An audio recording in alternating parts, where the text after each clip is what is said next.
Hello, hello, hello. Welcome everybody. It is the Friday stream.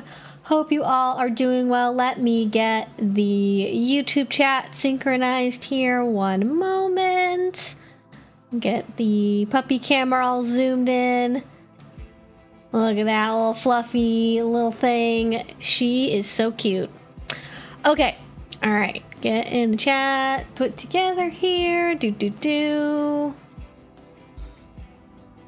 All right. I'm not echoing or anything, I hope. How's everyone's Friday doing? What's going on?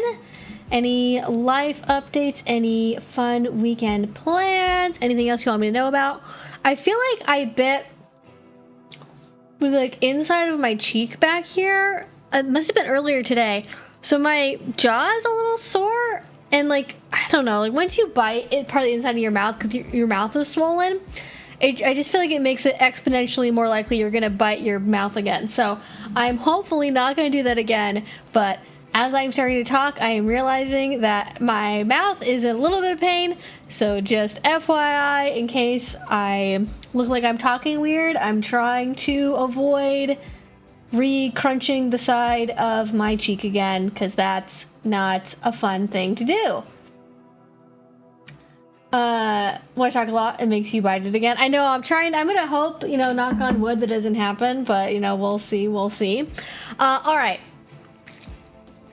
So, up at the top here, this is our Friday stream. Hi, hello. My name is Evie Lupine. If you don't know me for some reason, if you are new here, every Friday on my channel, we hang out and I answer questions from all of you. I usually put a couple of suggestions of either things that have been on my mind or like recent popular topics that we can discuss. But really, this live stream is for you all to ask whatever questions you feel like in the realm of dating, relationships, dating apps, polyamory, kink, BDSM, asexuality, queer stuff, and so on and so forth. So if that is your wheelhouse, you are in the right place. Occasionally we will talk about other things, but some things that I do not cover include medical advice and or mental health advice, because I am not a psychiatrist or a doctor. I cannot tell you if you should try a new medication. I cannot tell you if it's safe for you individually to do BDSM with XYZ condition. I don't know. Sometimes I can give you anecdotal stories about, oh, I know someone in the scene who has that condition, or I maybe recommend like a class or something you can take if I have resources like that maybe to offer, depending on it.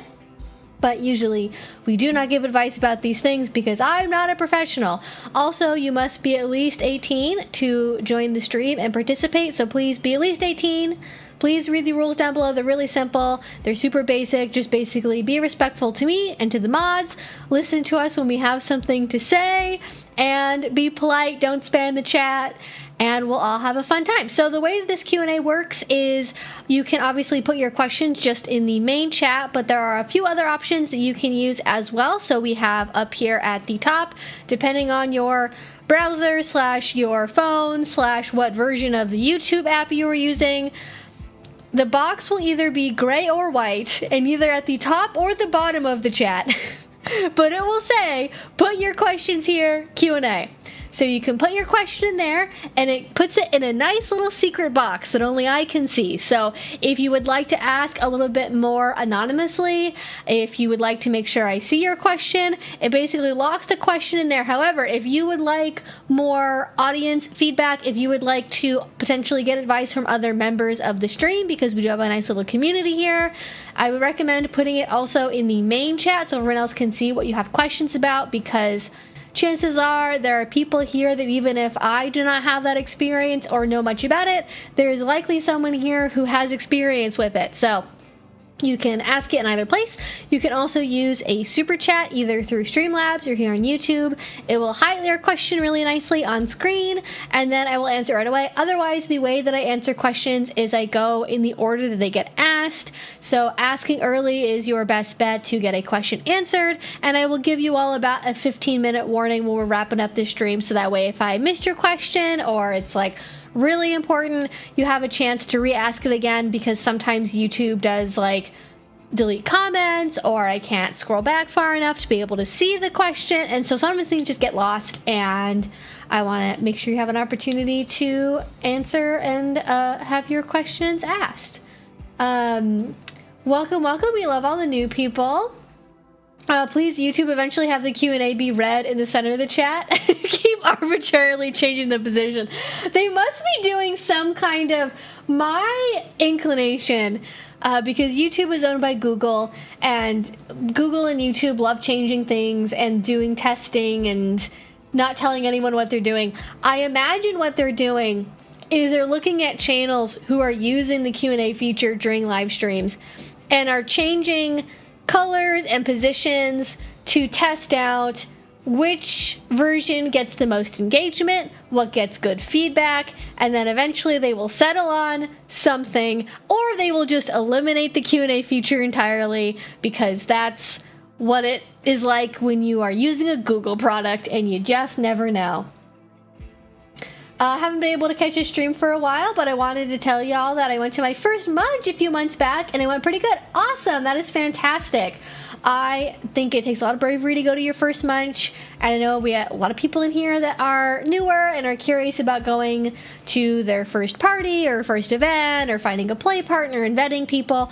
All that's very important, and I think a great place to start is with a munch. And I will also highlight that munches are a little bit different everywhere. There's usually, if it's a bigger city, there's multiple different groups hosting different munches. And if a group or a venue doesn't feel right to you, please always feel free to leave. My advice is to obviously message event organizers ahead of time if you have questions, but then show up early. If the vibe isn't there, don't stay around. Don't put yourself through the misery. People come and go all the time during munches. It's not like a formal sit-down meeting. Especially if it's a weekday event, a lot of people are going to be coming and going based on dinner plans, or when they got off of work, or when their babysitter needs to go home for the evening. So it's perfectly normal to show up, stay for half an hour, and then if the vibe's off, just leave. Or stay for an hour and not for 4. It's totally a choose your own adventure thing. Please do not feel like you need to stay just because you decided to go to an event. If it doesn't feel right, leave and try a different one in a couple weeks, couple months even. Just wait until you find your right group of people. I also recommend, in general, if you're nervous, to go to one that has some kind of activity around it.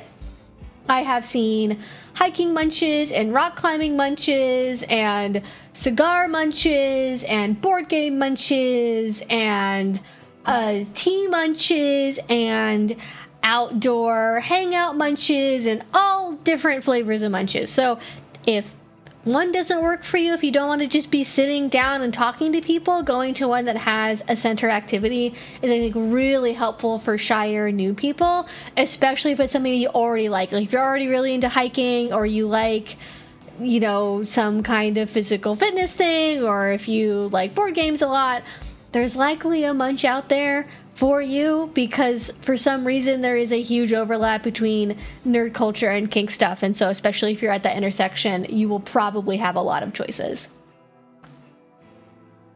Oh, that's awesome! I'm from Brazil, going to my first BDSM event next month. It's beginner friendly. Just want to thank you for all the educational content you've made. It helped me a lot. Awesome! I'm so glad, and I hope that your first munch goes really well. I have not heard a lot about the scene in Brazil. I've heard generally in South America that there are things, but because a lot of those countries can be quite conservative, so it can be harder to find things than it is in America. So that's awesome. Hopefully it goes well. Also, there's a bug flying around apparently for some reason, because I left the door open earlier for Bandit and I didn't close the bug screen all the way, and that was a mistake. So hopefully that's not a mosquito that's trying to bother me. I had a very successful first play party last weekend, and I'm so happy about it. Awesome! Everyone's having so many wins and first experiences, and I'm so excited for all of you. I also had a lot of success with themed ones and ones with very specific kinks in mind, like Little's Pet Play Hypno. Oh yeah, I didn't even mention that part. You're so right. Yeah, there's TNG munches for people who are 35 and under. There's Pet Play munches. There's DDLG munches. I've definitely seen Hypno ones as well, though I think they're harder to advertise these days just because for some reason, it's like the government really thinks that mind control exists. Like, we can't allow them to advertise hypnosis. If they say the word hypnosis, they're going to mind control people. And so you can't say, like, you have to say, like, swirly enthusiast group. You can't say hypno munch. You have to say swirly enthusiast group. Or something like that that's very coded and, like, kind of wink, wink, nudge, nudge, which I find to be just fascinating and also quite bizarre. But also special interest groups. Also, not even necessarily munches, but there will also be usually more like discussion group, if that's more your thing, is like a discussion group format and not like an informal munch. They definitely make discussion groups for all those things, and then also like a dominant discussion group, a submissive discussion group, especially if your interest is getting into DS relationships. That is a fantastic place to start because you will meet people that are in the same place in their journey as you are at right now, and you'll meet people that have been in the scene and been in DS relationships for 20 plus years, and you're going to get a lot of different perspectives from that, especially for D types. I know that there's, at least my experience, almost, at least from male dominance, more of like, female dominance can be kind of the same way too, but for different reasons.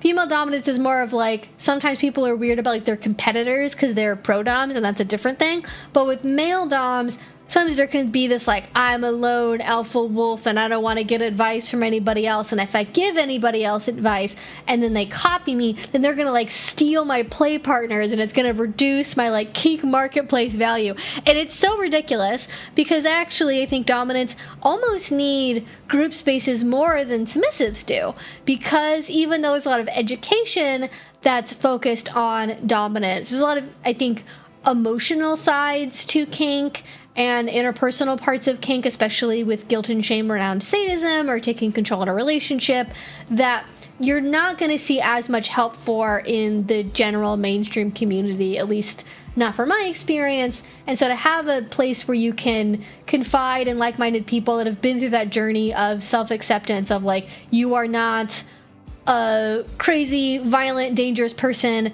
just because you like the idea of tying somebody else up who also likes the idea of being tied up consensually in a negotiated way. Like, you're not a serial killer. It's fine. We've all been there. So I really encourage people to seek those out because I think it's an invaluable resource, and they only last if people go to them and show interest in them. And if there's not one around you and you'd like there to be, community organizing is a wonderful skill and will pay dividends in your life. I got to go to a fire and wax safety class a couple weeks ago, and I was able to bottom for Fireplay for the first time, and I loved it. Can't wait to do it again. Yeah, I don't see a lot of Fireplay around here just because there's not any venues where open flames, even though it's like wax and like Electroplay can be kind of dicey in some venues because, I don't know, old outlets and fire flow safety codes and things like that. But I know a lot of people who really like Fireplay. I've never actually done it indoors before because of that. I've done it outside a number of times, but I think people get really intimidated by Fireplay and assume it's going to be this like really intense, super painful experience, and it certainly can be, but oftentimes you're playing more, it's more on the intense sensation side versus something painful. Like, I actually find wax play to be more painful than Fireplay is. Like, if you made me choose between like a wax play scene with like a mid-temperature wax and like a fire drumming scene, I'm definitely choosing the fire drumming scene. I'm definitely like, for sensation, absolutely. It's a lot of fun. It just is unfortunate there's not as many spaces for it. I've been seeing a lot of hypno on FetLife and stuff recently, but I'm in the little scene, so it's really big here either way, I'd assume. I mean, I'm just going off of what I've seen for like the hypno groups I know of around here, but I know outside of FetLife, I'm more talking about like Twitter, OnlyFans, Fansly, like sites that like pro-doms put clips on, or like newsletters and things like that. Pretty much all of those websites are very, very anti-hypno, I guess I would say. Like, I don't really know if they're personally against it, but for some reason payment processors really do not like hypno. So actually, I would probably say if it's allowed on FetLife for certain events, the days for that are probably numbered, and I would hope that's not going to cause issues for FetLife because it just seems like in other places, payment processors have really been cracking down on like, hey, we're not going to process payments for this thing if you overtly use. Even I saw something yesterday on Twitter, this week. I saw something on Twitter this week of somebody who was using, I think it was like some like not a like a swirly emoji. There's a couple ones that you can't use. There's like the lollipop emoji. There's like, I think it's like a hurricane emoji, like some kind of like sort of S shape with like a circle in the middle, like that, and like a swirly. Anything that has a swirl in it that's an emoji, apparently they take that shit down on OnlyFans and Fansly. If you put that, or like in a clip description or in a video title, if you put any of that in any kind of like fan website or any kind of adult content website, it just automatically removed. Sorry, like warning, content is not meeting our guidelines. Like that's how strict they are. You can't put a fucking like swirl emoji in the title of your shit. It's crazy how strict they are. Like I actually don't even know, outside of content that is overtly illegal, I can't think of any other specific item of content that is so heavily stigmatized in adult content and in like websites and fan stuff than Hypno is. It's so weird. Patreon is still allowing it for the moment. I mean, yeah, for the moment. Patreon's actually, I do genuinely feel like Patreon knows where their bread is buttered, and they're like, fuck, if we get rid of all the like weird fucking furry fan arts, audio erotica content creators on this site, like our business model is absolutely trashed. So I think that they are invested in, at least as far as the law allows them to, and what their lawyers tell them, they seem to be fairly invested in keeping things on the website as much as possible. That's why they have a separation between not safe for work and safe for work content creators for that purpose, to make it more viable. But I'm biased just because there's a platform I use, whereas I've never done OnlyFans, never done Fansly. If you see somebody with my name on there, they are impersonating me or using AI or something. I'm not on any of those places, but just for watching other people make content on there, like I know people who used to do a lot more kink content on places like OnlyFans, and they just like literally can't post anything. They cannot post any of it. It's not allowed anymore. Like, they have really weird rules about how, like, you can have 3 limbs tied up but not 4, and then, like, now you really can't do most kinds of bondage, and, like, it's just very, very, very restrictive. It's super unfortunate.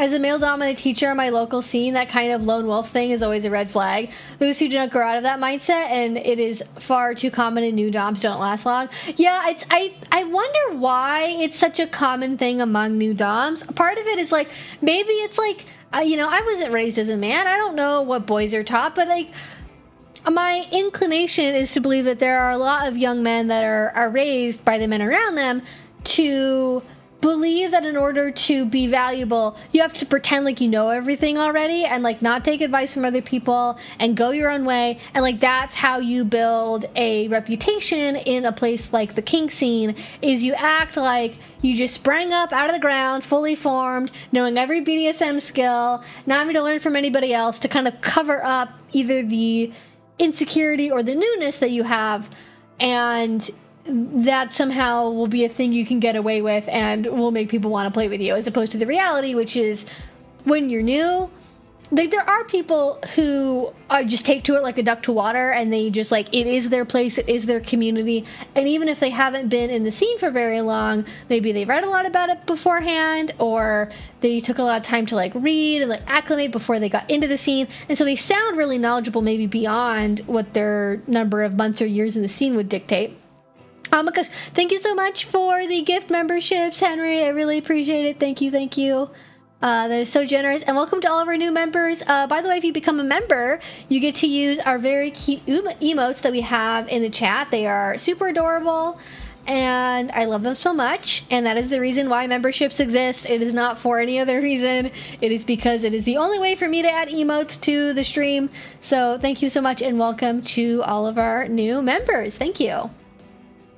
It's crazy to me that OF is not allowing kink. It's very disappointing. I don't know, like, to be clear, I don't know for sure if OnlyFans is like no kink, but everyone that I know that used to make kink content on OnlyFans is no longer on OnlyFans because of the kind of content they used to make, and now they put it elsewhere.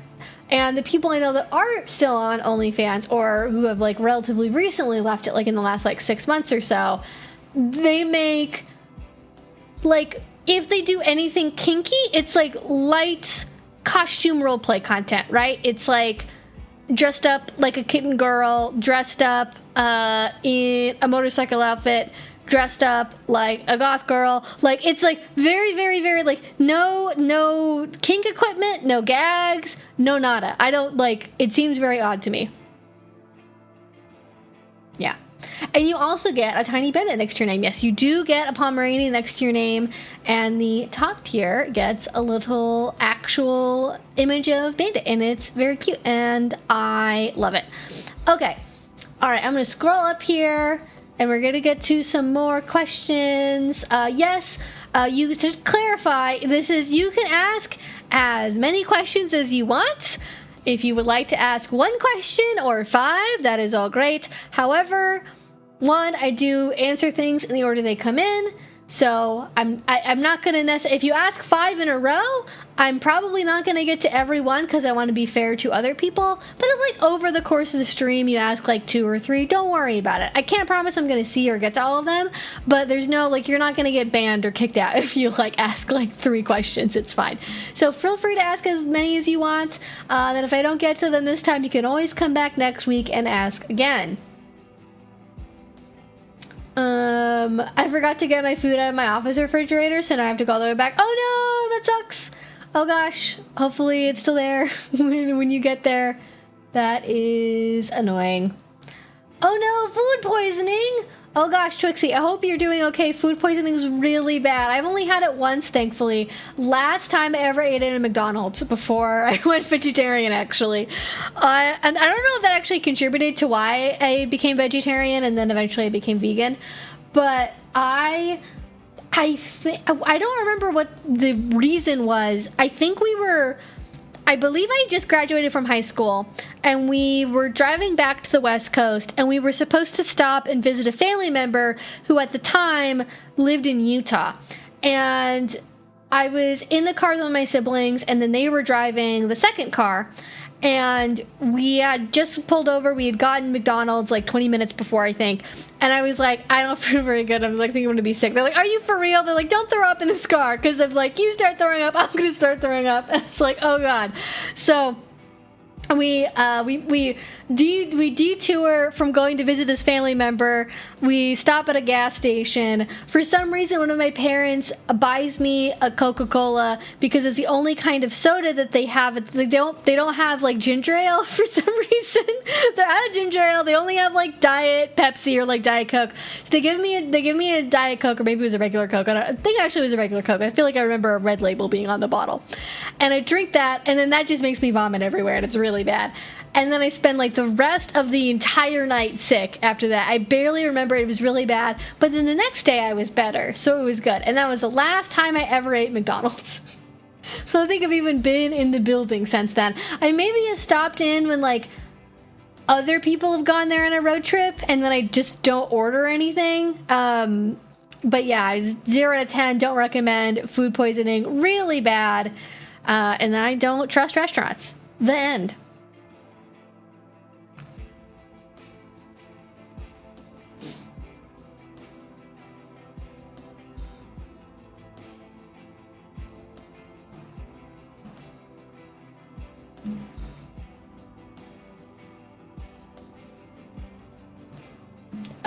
What is this about inflation? What now? Okay, somebody, wait, what?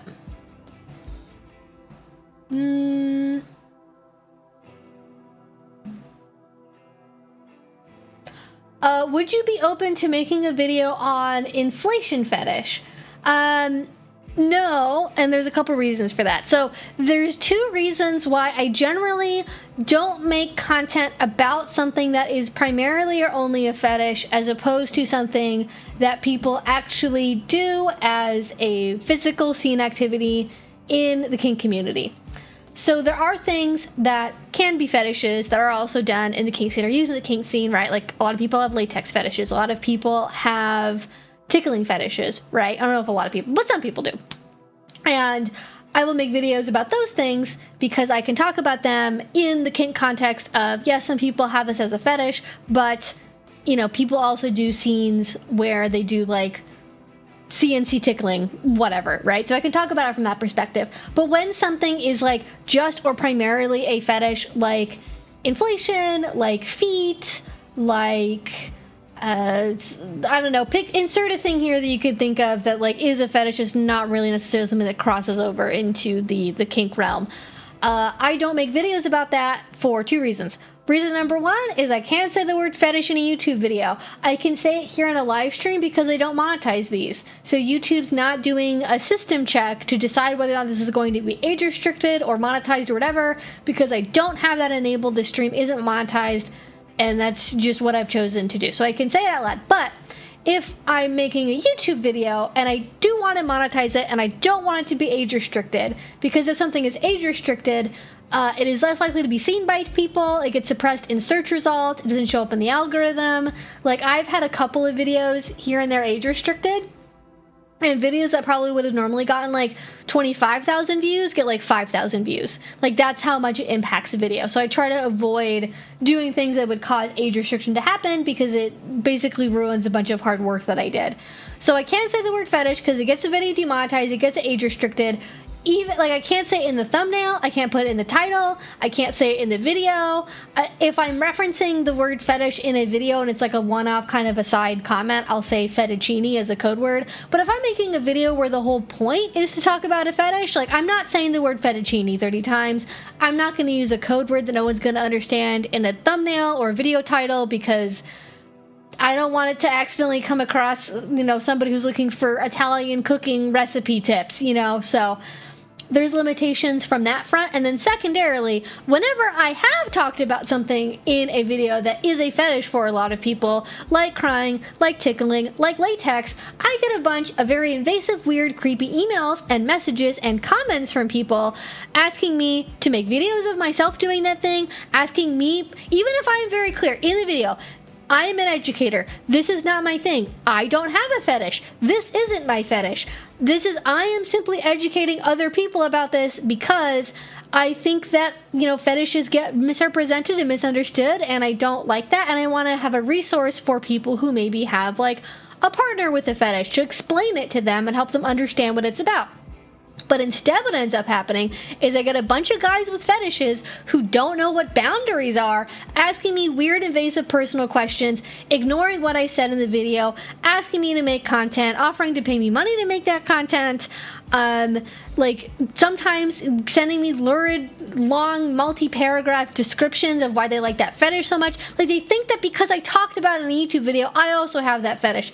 And it's really annoying, it's really uncomfortable, and I don't know what it is, because, like, I've dated people who have fetishes, I know people who have fetishes in real life, and they are perfectly nice, boundary-respecting people, but for some reason, fetishists on the internet, but mostly people into tickling and feet for some reason, don't understand boundaries and are like, well, this woman said a thing about a fetish that I have, so clearly that means that she wants to read a 5-paragraph essay that I wrote about the beauty of tickling, and that will definitely get her attention in a positive way. I just get really, really bad. I just get, like, bad vibes. I don't know. And I don't know what it is. I don't know if it's just, like, gooner shit or, like, what the fuck. But it just makes people act crazy. It just makes people act really inappropriate, and I try not to bring that self upon me, and I don't want my audience to be people who will engage with me in that way, and so I don't make content like that because I don't want to draw that particular audience. And even sometimes I have people that ask questions kind of like that in these streams, where I'm like, you are asking me very pointed questions, and you seem to think that I can't tell, but I can tell that you are asking because you want to be able to jerk off to me talking about your fetish. There are a bajillion creators, I'm sure, that make very detailed, loving, accurate content about the exact thing that you're into. Go and talk to them. Go and pay them. I'm not that person, so that's why I don't make content about fetishes, unfortunately. It's the overall lack of boundaries is really It's just, it's probably the number one thing that I have issues with for when I make content is whenever I've mentioned fetishes. And it follows me for years. Like, I made a video about tickling probably, 4 years ago, and I still get weird fucking comments about it. I still get people that, like, I didn't get anything before I made that video about tickling. Now, since I've made that video for years afterwards, I get weird invasive comments about it. So, in general, now what I'd recommend instead, if somebody wants to, like, understand a fetish better, there is a book called, I believe, Fetish Sex by Violet Blue. That's quite good. And I also like The Erotic Mind by Jack Morin. Those are both books that I recommend if you're looking to have a little bit of a deeper understanding of fetishes. I should probably look out for, like, a better book that's, like, about understanding fetishes that's, like, more of a pop psychology thing as opposed to, like, a manual for therapists. Actually, I should look into that because I'm curious if there is one, because it is something. Again, this is something that I am passionate about. I think that people with fetishes get really misunderstood and made fun of, even within the kink community. I think that if we had wider understanding and acceptance of it, then we would not have as many bad actors with inappropriate boundaries, because it could be something that we can have more conversations about. Let's see, books about understanding, because there's so many like different fetishes, so many different reasons why people like fetishes, the different reasons they might develop over time. And I think a deeper exploration of that could be really valuable for people. There is a book actually that just got published in February this year called Understanding Fetishism Between Normality, Diversity, and Responsibility, Psychological Insights into Desire, Diversity, in Modern Society by Ronnie Appel. I have no idea who that is, or if that book is good or not. But now that's on my radar, and I do love it when I find a new, recently published book. So far I can only... Is it only like an ebook? Okay, it looks like it's like an ebook only thing. So that's maybe not the most... it looks like it's self-published too. It's like it's published by Appel Publishing. So it's not that long. It's like 90 pages. Like, that's maybe not the best book, but there is somebody somewhere who's writing about this, I guess. I don't know. That's my advice on that. That's fetishes. I wish people were not so weird about it, unfortunately. But this is why we can't have nice things. We can't have nice things because people behave inappropriately, and I don't want to reward that behavior. Definitely feel... Oh no, I was about to read something and now I lost it. Oh no. Okay, let me scroll back down. I'll read this. Ah. I mean, I'm not going to be upset by receiving a compliment, but some of these people just take things way too far and make it super weird. Yeah. I feel your pain. I'm small. I'm 5 foot and 100 pounds.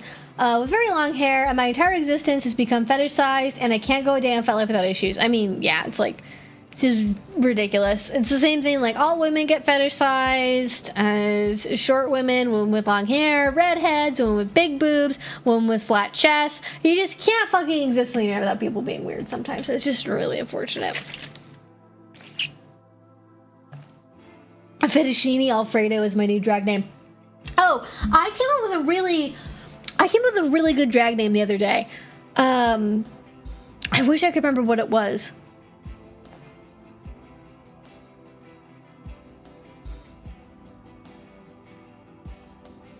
It was something that had the word drama in the middle of it that I thought would be good.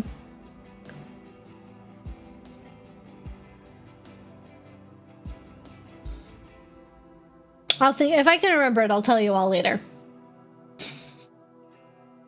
Yeah, unfortunately, people don't know how to behave. Okay, all right. Going back to some more questions here.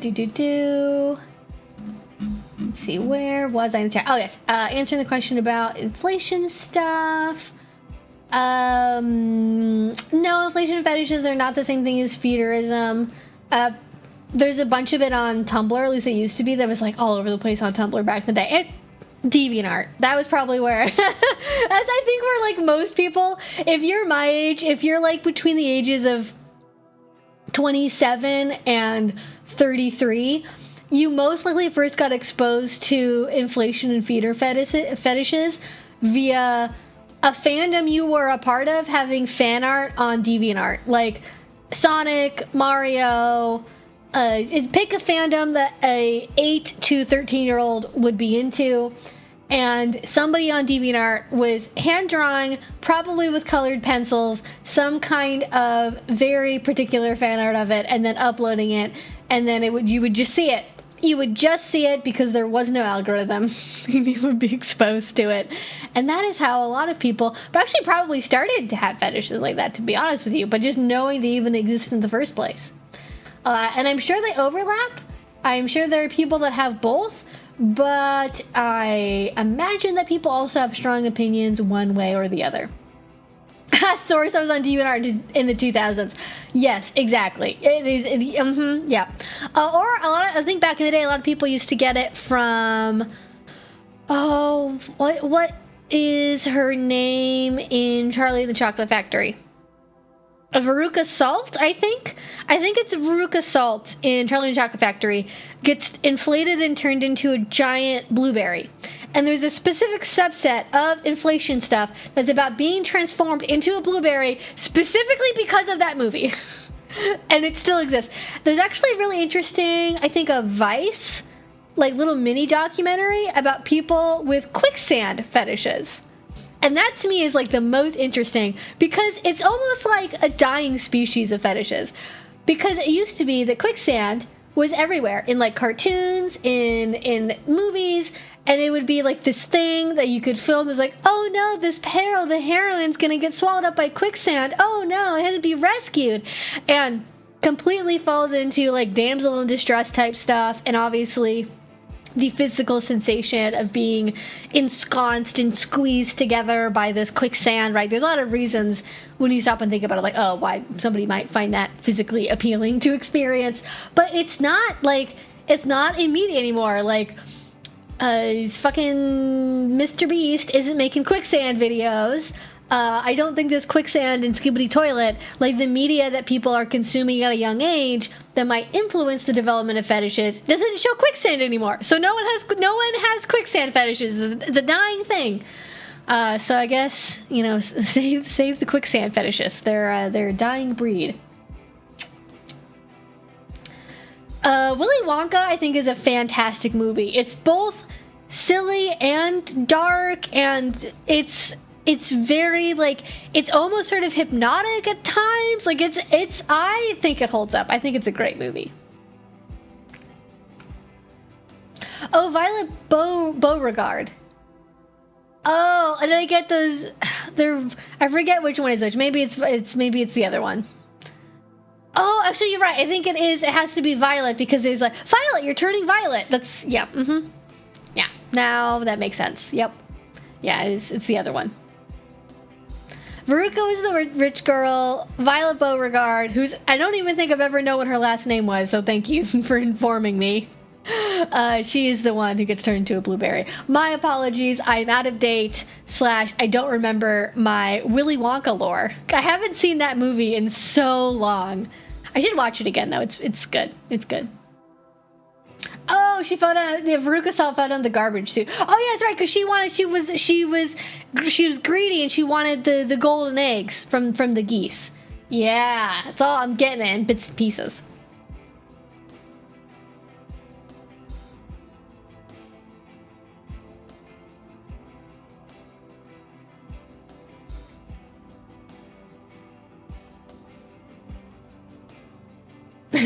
Reinflation fetish. I too love the derivative of price with respect to time is positive. The more positive, the better. Yeah, I'm sure if you have a very specific niche inflation kink right now, looking at the price of gas locally has got to be like the most erotic experience you've ever had in your life. Like watching them go out and physically change the dollar amount at the gas pump. That's got to be getting some people going. There are people who have number fetishes as well. There are some people, more rare because it's less of a physical thing, but there are some people who have fetishes for numbers and math. The rule of thumb is anything can be a fetish. That thing you thought of right now, that's somebody's fetish. The sound of zippers, that is somebody's fetish. Brains are really weird, okay? Humans are weird, our brains are weird, and the sooner we all accept that, the better off we will be. But I can't wait for the anti-kink rad femmes to tell me how having a zipper fetish is rooted in the patriarchy somehow. Like, how do rad femmes actually deal with atypical fetishes? Like, I know what they think about masochism, but what do they think about the guy who has a foot fetish? You know, what's the rad femme position on the tickle fetish, foot fetish, insert guy here, right? What's their opinion? And I'm saying that mostly because the majority of people who have, you know, that we know of that have fetishes are cis men, but it's also, like, very common with trans women, less common with cis women, but it's also because, like most things, the criteria that we use to look for and identify something as a fetish is tailored to the cis male experience, and so that's going to probably leave some people out. And also, so many women are divorced from their sexuality. They don't even realize they have a fetish, even if they do, because they would never think to do anything about it. Because women touching themselves and having pleasure is bad. There's something on the wrong part of my throat. Okay, I apologize for coughing. I tried to not do it into the mic. Hopefully I succeeded. I got recommended quicksand videos in the past a few days ago too. Huh, okay. Only true Willy Wonka sequel is Snowpiercer. I definitely a spiritual successor for sure. Yeah, I get that. That'd be a crazy double feature. Willy Wonka into Snowpiercer. I would need aftercare after that. That would be a lot mentally, actually. Also, apparently the actual literal sequel to Charlie and the Chocolate Factory is apparently, like, really racist and kind of insane, and so that's why it'll never be adapted to film.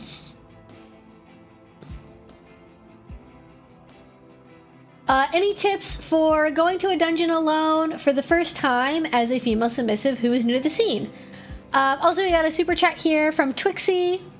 Rule 36 of the internet, no matter what it is, it's somebody's fetish, no exceptions.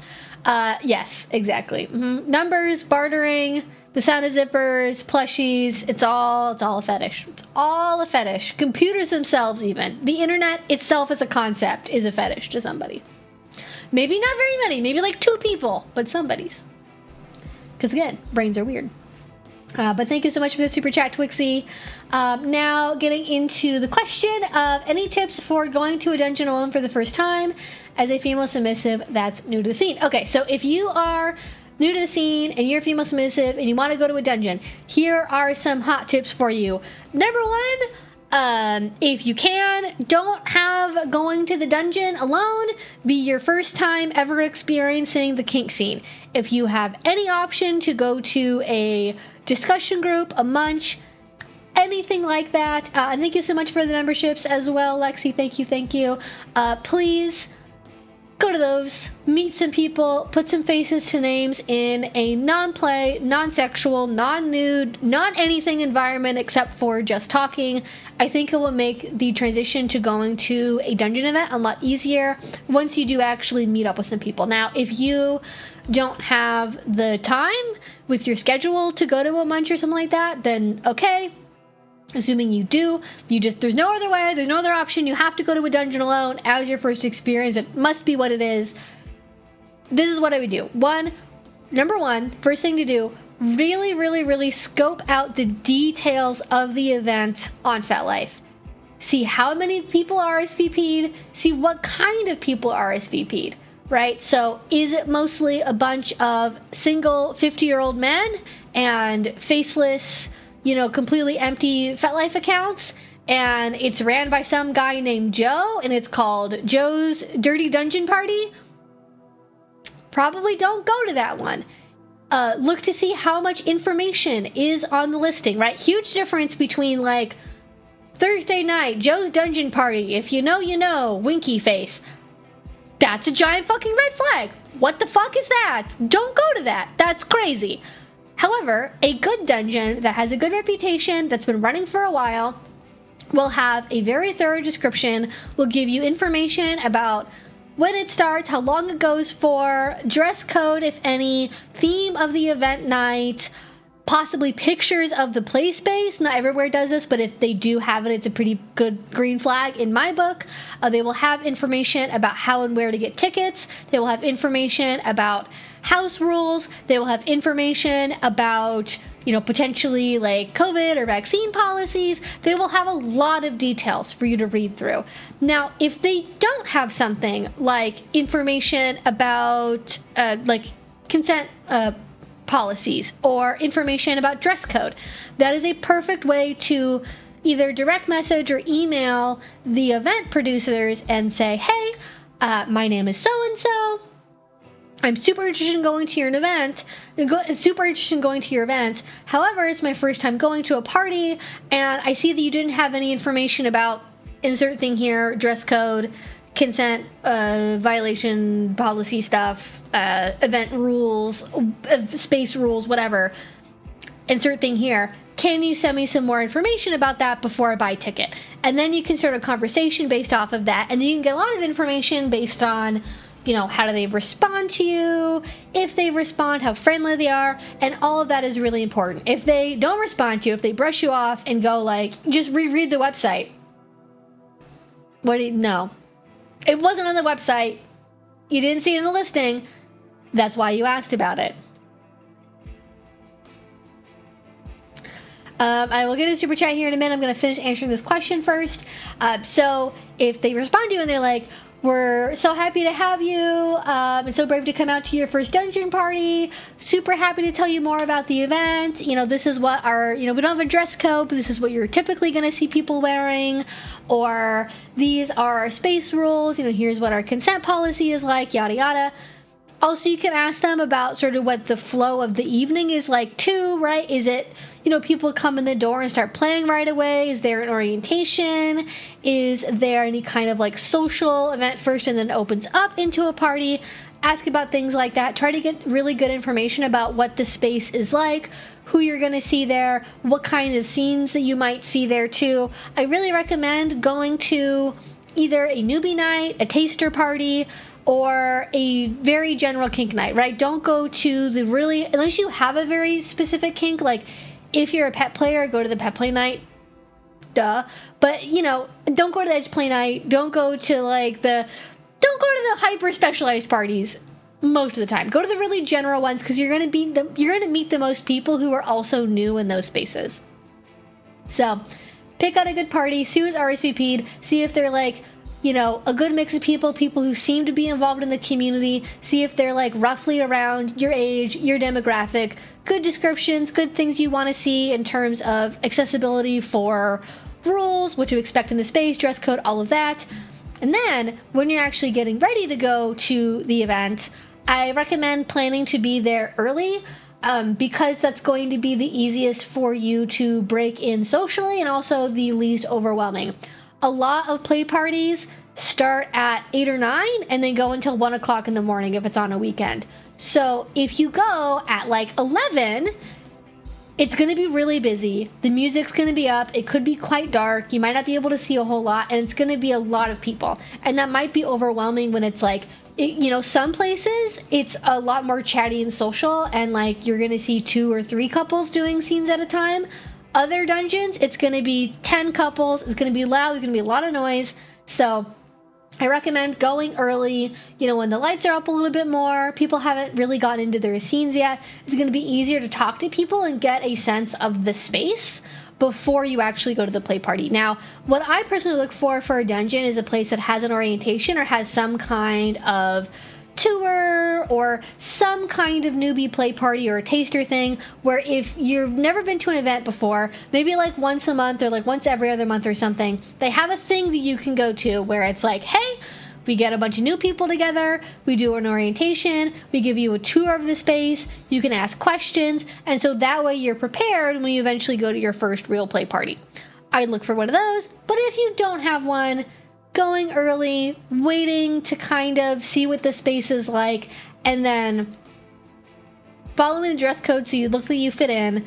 But I would say, you know, mentally prepare to like see people screaming, hear people screaming, see people naked, see other people's genitals, see other strangers having sex right in front of you potentially. Different venues, different areas of the country, that all those things are going to be more or less likely. Some places you can't have any kind of sex at all because of how the laws work. Some places sex at dungeons is very common. It's like very out in the open, and it's like one of the big things you're going to see. So it really varies place to place, but be prepared for all of that. I would say make a game plan to go for like 2 or 3 hours. And this is a little newer tip that I have for people, is set up an alternative thing that you can do instead, either when the night is over or if you bug out and it's not a good time for you. Like find a cool diner to go to, find a nice place to get a nightcap or dessert. Find, maybe there's another spot that's nearby that you could go to that's got like, you know, like a pinball arcade or some kind of like interactive art exhibit, something that you would find fun to do. So that way, if things don't work out, you have like an alternative thing you can go and do instead with your night, or you can do is like a wrap up fun thing. You could also just have something fun to do at home, right? Like maybe you're like, okay, well, like if this doesn't work out, I can come home and I can watch this movie, I can watch Willy Wonka, and I can snuggle my cat, and I'll like get a pizza. So you have something other that you can do where it doesn't feel like you had like a failure of a night, you just changed plans. And so if you need aftercare after things are done, you have that already like set up and planned. You don't have to like get home, wonder what you're doing with the rest of your night, and then like crash and like not be feeling it. So I recommend planning that out as well if you have the ability to do so. And then when you're at the party, it's just hard because it depends so much on the space. Some places have social DMs, some places don't. Some places there's going to be like spaces set up for like group conversations. Other places the social aspect is very minimal. So it's hard to say without knowing the individual venue. But I would probably try to get into a group conversation, or be prepared to say no or know how to get out of conversations. Because if you were going there as a newer, younger female submissive, you are most likely going to have single men approach you and try to talk to you. For the most part, they are harmless. They might even be somebody that you like or that you think is attractive. It could be a positive thing. Let's not say like it's always going to be negative. But you're going to have to navigate people approaching you, and that could be fun, cool, positive, or it could be really awkward and bad, and all you just want to do is like pluck your own eyeballs out and leave as fast as possible. So practice saying no to conversations. Practice like figuring out how to gracefully exit from somebody that you don't want to be talking to, and probably try to get into more of group conversations as opposed to one-on-one things, just because I feel like that's like safer and easier in most cases, and then you just end up meeting more people that way. So that's usually the best. So those are like roughly what I would prepare for. Also dress in layers too. So wear stuff that you feel comfortable in as like your base layer. That's what you end up like getting down to, but also wear things that you would feel comfortable in that cover you up a little bit more in case like you maybe decide you don't want to get naked, or you don't want to wear like your like really cute skimpy outfit you had on underneath. Or maybe it's just really cold. Maybe they blast the AC in there and you're freezing your little butt off because you're not doing anything except for standing around and talking. And so you want to make sure you have like the cute like faux fur jacket, with you to keep yourself covered up. So other things to think about, unless it's a taster party and you're doing like samplers with an experienced person who knows what they are doing, I would not plan on doing pickup play or doing any kind of play the first time you go to a dungeon. You were just there to meet people. You were just there to get a sense of the vibe. If it doesn't feel right, don't do it, is basically the answer.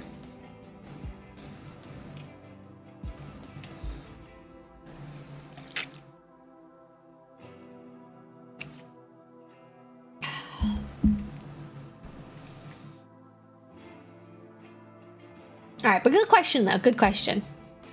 I do have other videos where I've talked about this in more detail, like how to stay safe in the scene, how to prepare for your first event, all videos I've made before I go into this in more detail.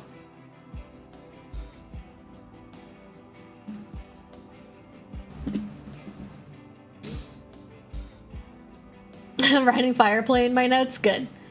Fireplay is a fun one. Hard to find stuff for it online for education, but it does exist.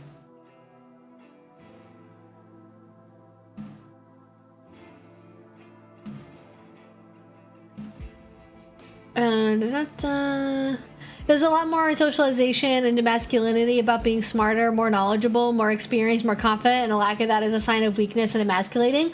Yeah, I can see that. I can definitely see that. Not just young men, it's new male doms of any age in my experience. As for why, the patriarchy has a lot to blame for it, plus erotica and media tropes of doms being lone wolf tough guys. Oh yeah, that's definitely a big part too of like, they're like, well, if I want to find a submissive woman, oh, what are women like? Oh, they're like a Christian Grey, so I guess I should act like Christian Grey. He's like this sexy, rich, the lone wolf guy. He's got all this money and he has a car and yada yada. It's like, that's how I feel about that. That is how I feel about that. What gas station only has colas? That's wild. Apparently gas stations in Utah. I don't know. Throwing up after drinking Coke is brutal too. Makes your nose burn. But I know. And the crazy part is that I don't drink soda. I think at that time I gave up drinking soda when I was young too. I stopped drinking soda when I was like 12 or something. And so like it also like it double burned. Like if you've ever taken a break from drinking soda or if you haven't had one for a long time, it fucking burns, man. Like the carbonation in soda, like it burns your nose. It's really spicy. Yeah, it doesn't feel any better coming back up the other direction, I'll tell you that much. Oh no, I got food poisoning from Burger King. I'm allergic to beef and they gave me food that was contaminated. That is always my paranoia going to, let's say, traditional restaurants that have an Impossible meal or any kind of vegan option. Like Panda Express or Burger King or Taco Bell's had them all at various times. And like sometimes they just do not give a fuck about cross-contamination. And if you have somebody, like if you have alpha gal and you're like allergic to meat, no, that's bad. That's why we travel with an EpiPen, people. That is why we travel with an EpiPen.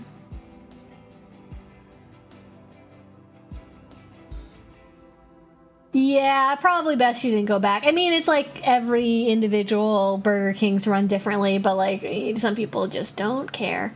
Thanks for answering my question last week about starting out middle-aged. Nice to know a 49-year-old won't be totally out of place like I was and still a little bit am afraid of. If and when I do go out there.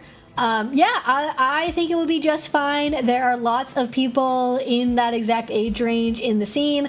Obviously, if you're in a really young college town, like, I don't know, you're in like Bend or Eugene or somewhere, you know, the community is going to skew a little bit younger in a lot of cases. But if you're in a more established place, then it's likely going to skew quite a bit older, or at least it can, depending on what event and venue you go to. So it doesn't matter.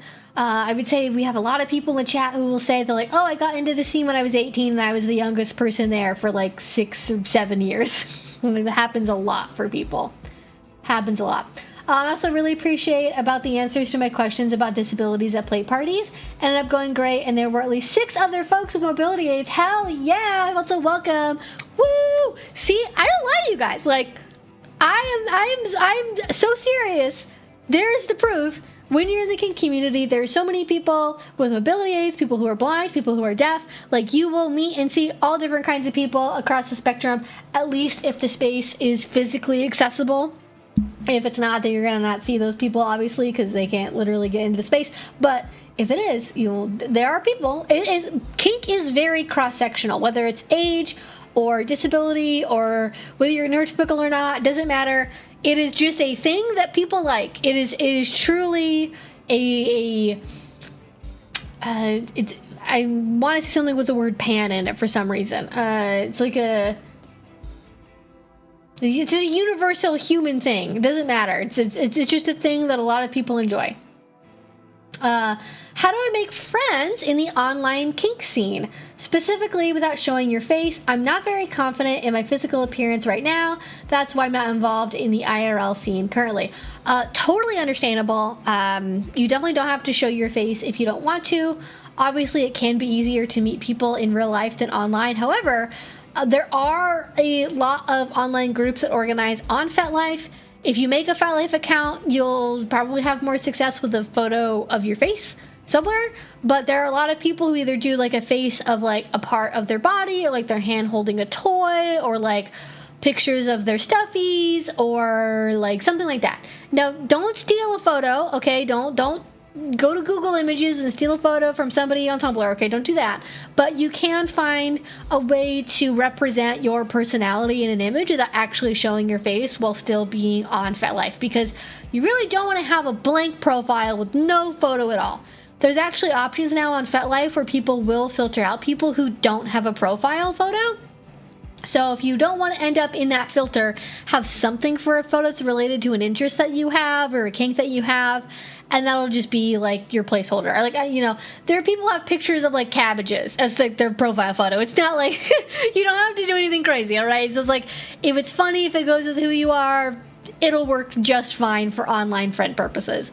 So you can find online groups on FetLife, and I don't really know how people do this, but I know for sure that there are a lot of community Discord chats for various kinks. I know there are people in this chat who are part of numerous various Discord chats and groups for their various kink interests. So they do exist. Those are probably the two best ways to make friends in the online kink scene, is to either find online groups through FetLife or to join Discord chats. However, third option that's a little bit less common but could be a thing depending on where you live is basically, since the pandemic started, there are some venues that still have online versions of munches, orientations, mixers where they meet on Zoom, and then you don't have to have your camera on. You can just have camera off, voice on, and you can join a virtual munch, essentially. And that can also be a good way of maybe bridging the gap between online only and something that's related to physically where you live. So that would probably be where I would start from. However, if it's like online spaces, like they're, you know, you don't have to be in a video chat. You can do voice only. You can just only be in the text part of the chat. Like, you don't have to do anything you don't want to do. It's very normal for people to not, you know, show their faces or anything like that when they're in the scene. Totally a thing if you're online only.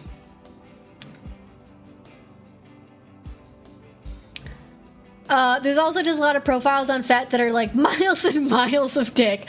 I'm just picturing like one photo that's like 10,000 pixels tall and is just like a collage of penises, which I'm pretty sure isn't allowed for numerous reasons, but would be very funny. So literally feel free to post whatever. Yeah, it's like, again, it could be a cabbage. It could be a picture of a plushie. It could be a picture of a collar. It could be a picture of a tutu. It doesn't matter. Just take a photo of something. It could be your bookshelf. It could be a rubber duck. Nobody's gonna care. However, it should be something that you're okay being associated with. So if you don't want it to be your whole personality, don't take a picture of the rubber duck, okay? Oh, a lot of the Discords require ID now, which I totally get and wouldn't have a problem if not for showing my face.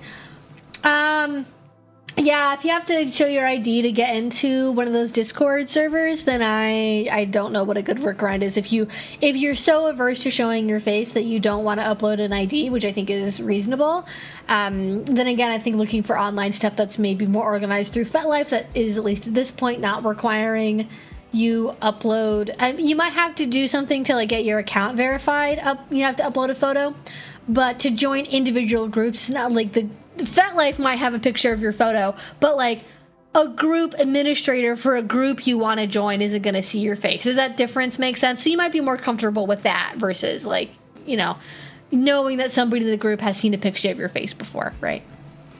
Also, I think probably with Discord, it's probably, I imagine that what is happening there is Discord is getting the ID image.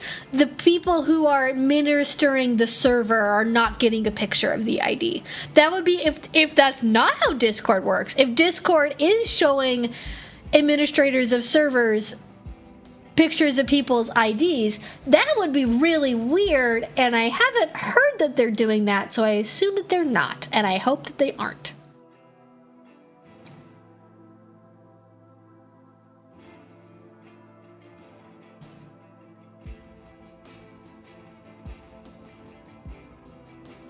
Oh yeah, that's another option too. You can go on FetLife and there's a lot of local communities that have an offsite chat that's through Discord.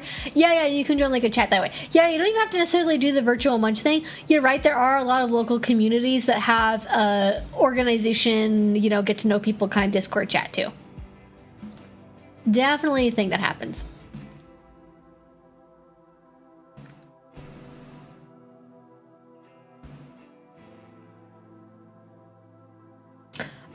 Regarding showing face, related topic is fear of running into coworkers or a family member, be it online or in real life. Do people sometimes only go places a couple hours away to avoid that? Yes. If you have a higher risk occupation or like a life, like, you know, maybe you're an active member of city council, or you're head of the PTA, or you run a preschool or something. If you have a higher risk job where if it came out that you were kinky, it would ruin your reputation in the local area, then there are definitely people who don't show their face, you know, aren't part of the local scene regularly, but maybe like travel to do kink stuff occasionally or go to the next big city over to do kink. That is a thing. However, if you are not in local government, on city council, head of the PTA, running something related to children, your job isn't related to kids, you're probably fine. If what you're worried about is just it being a little awkward that you see a coworker at the same venue that you're going to, I feel like that's survivable. Like, people that have had this happen to them, because I haven't had this happen to me, but I've known people this has happened to, feel free to chime in the chat. But from what I have observed, when you do, or if you run into a coworker at an event, it's very much like a mutual pact of silence. This will never be mentioned again to anyone kind of thing. Like, if anyone asks, it's understood that you will not say that you saw each other there, even if you definitely did see each other there. You might not interact. I've definitely had people that, like, they have a very open office culture and, like, it wouldn't matter. Like, a lot of people who work in tech, or maybe they work in, like, a more adult-facing industry or something, and they might go, like, oh, hey, like, nice to see you, like, blah, blah, blah. And they might actually, like, wave and say hi and have a little bit of a conversation. But generally the understanding is it's like a, like, I see you, you see me, we will never speak of this again, is the code of silence. And it's because there's, like, it's mutually assured destruction, right? If they say, oh my god, I saw John at the play party. Bitch, you were at the play party too? Like, it's like, you both have to admit to being there, and so it's like, you can't, like, you're gonna stab each other if one of you admits to it. So it's usually okay. Now, if you have a coworker you really don't get along with, who really has it out for you, that if they found out about this, they'd run to your boss and try to get you fired, that's a little higher risk, okay? That's a little higher risk. But, you know, generally, if they're going to find you on, like, somewhere like that. Also, if you want to make it harder for people to locate you on FetLife, that's really easy. Don't put a picture of your face on there. Don't put your actual city as your real location. Don't put your actual age as your age on there. Don't put a gender on there. Don't put as little identifying information on the website as possible. And it'll make it a lot easier to stay anonymous. You can also, I think now, hide it to where you won't show up as a public RSVP to events. So there's like I don't know how this works out. I think people, like, if they manually scroll through every single RSVP, I think they can still see you on the event page, but, like, it doesn't show up on, like, your RSVPs on your FetLife page, I think is how that works. I don't know exactly, but that could be an option as well.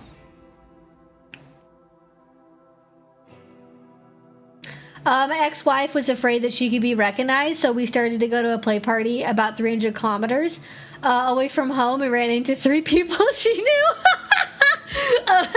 Actually, that is really funny because it was like everyone had the same idea. That is very silly, but also I imagine kind of terrifying. So you can try your best, but you may still run into people that you know anyways. So yeah, also prepare for that too.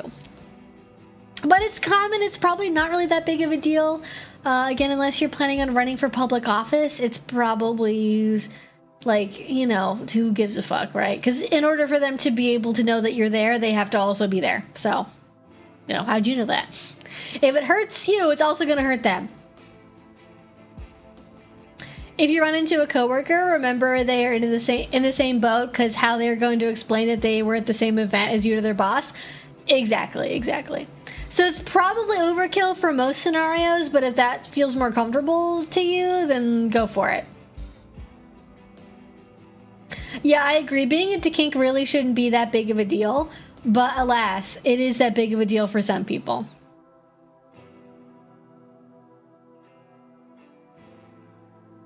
I don't know how often FetLife lets you change your name or your age, but I do find it funny that you might be able to just keep your age as like 69. A lot of people also just set it to like 100 too. If you don't want to say what your age is, you just put it to whatever the maximum is, which I think is like either 100 or 101. And then, you know, there's your age. Same forever. You don't have to say whether you're 23 or 60 or whatever. And usually that also is another thing that helps. So every layer of privacy, every layer of things that you don't share is going to make that easier.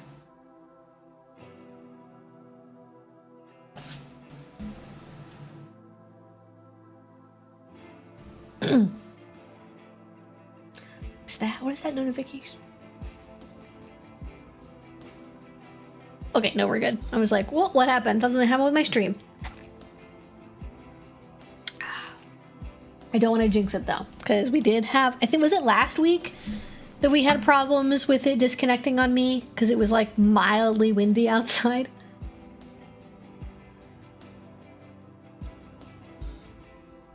Yeah, a lot of sanitarians on FetLife. Yeah, it's like you wouldn't think there'd be that many older people at retirement age in the kink scene, and yet so many people are 100. All 3 people have not been surprised that she would go to such things. We had a good laugh, and everybody carried on with their evening. Yeah, exactly. It's like sometimes it works out great, and it's not a problem, and no one cares, and nobody thinks less of you because they're also there, and it is what it is. There also seems to be a colony of immortals living in Antarctica on FetLife. That makes sense, though. I mean, where else would vampires? Well, there wouldn't be very many humans there. But that makes sense for a place for, like, vampires to vacation. Especially if you can go when it's dark for, like, 24 hours a day. I bet they love that shit. I bet vampires gather there all the time. I bet they have Vampire Burning Man. on the winter... The week of the winter solstice in Antarctica.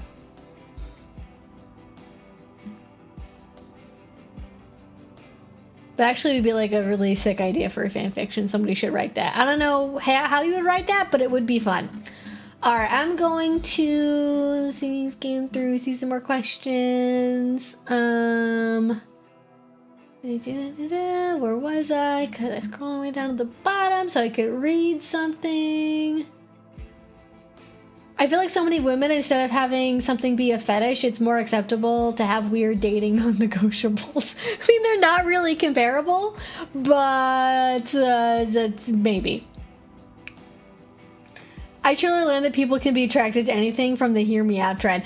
You know, that definitely opened my eyes to a few things, for sure. I was like, oh, I didn't realize that we, okay. All right then.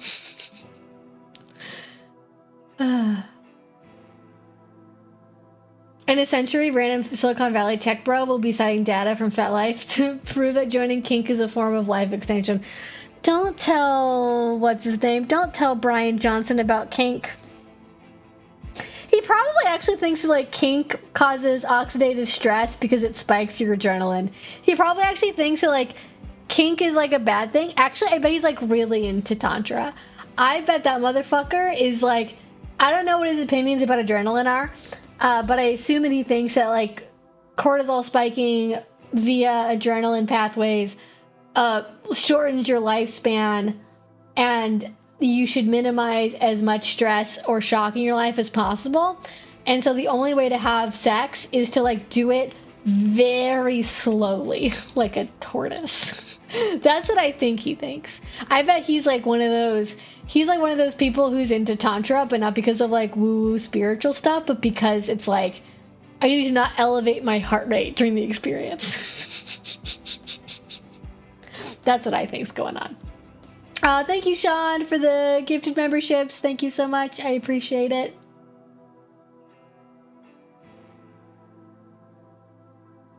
Yeah, Willy Wonka did not need a lore extension. It was perfectly fine the way that it was. All right, that was the last question I answered. I just watched a video on how to escape quicksand, and it was so cool and surprisingly more easy than you'd think. Yeah, I think I've probably seen that same video. It's a fun one. It's good to have those skills. You never know when it might happen, which I'm sure is like 90% of the comments is like, I want to be prepared in case I find myself in quicksand.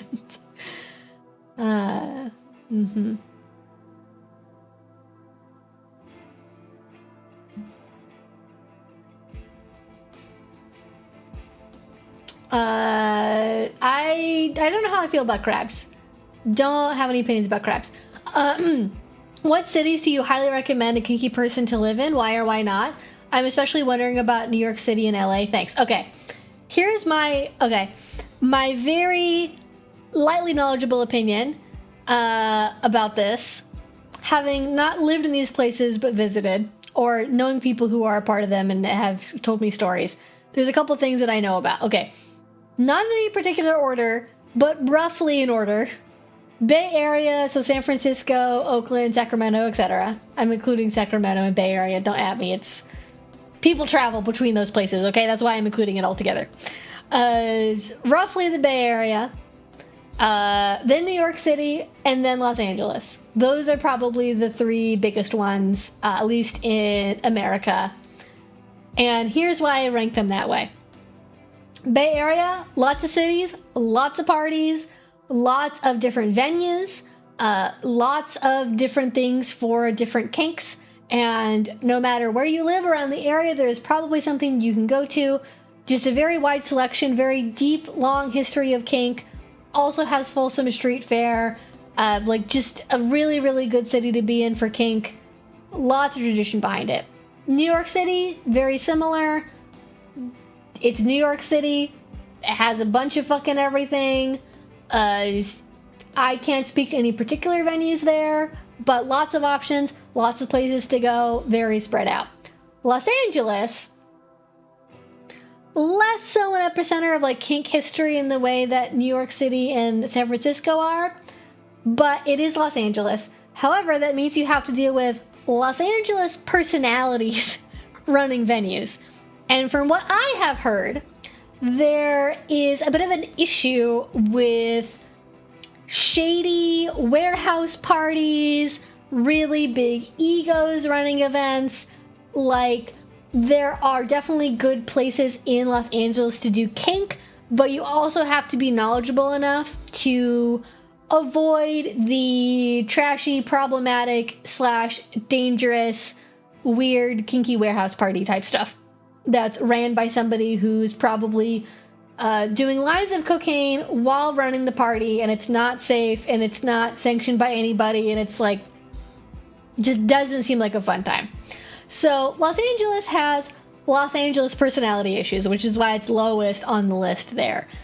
So if I was going to pick any of them, I would probably pick the Bay Area personally, out of those options, just because I probably like the Bay Area the best out of those three cities and areas. So that would be the one I would pick. But there definitely are other cities that are like surprisingly kinky and have like more options at them than you think they would. Like most of the big cities on the West Coast have some kind of good kink scene in them. A lot of places on the East Coast as well. Surprisingly, lots of places in Texas too, in Florida as well. And I want to say around the Great Lakes, I want to say it's like Minneapolis. There's Chicago actually. There's a good kink scene around the Chicago area as well. And also a very like historic kink scene as well. And there's somewhere else around the Great Lakes region that also is good. I think it's either like St. Paul or Minneapolis or somewhere. One of those places. Not where I live, so not knowledgeable on that, but I have heard things. So those are probably my recommendations, but of course all of them are very expensive, so your mileage will vary. Alright, so...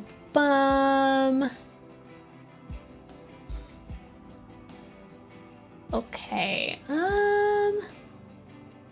I don't think I've ever had a Mountain Dew in my life, actually. What do men wear to a dungeon? You want to fit in from the start and not look like a newbie.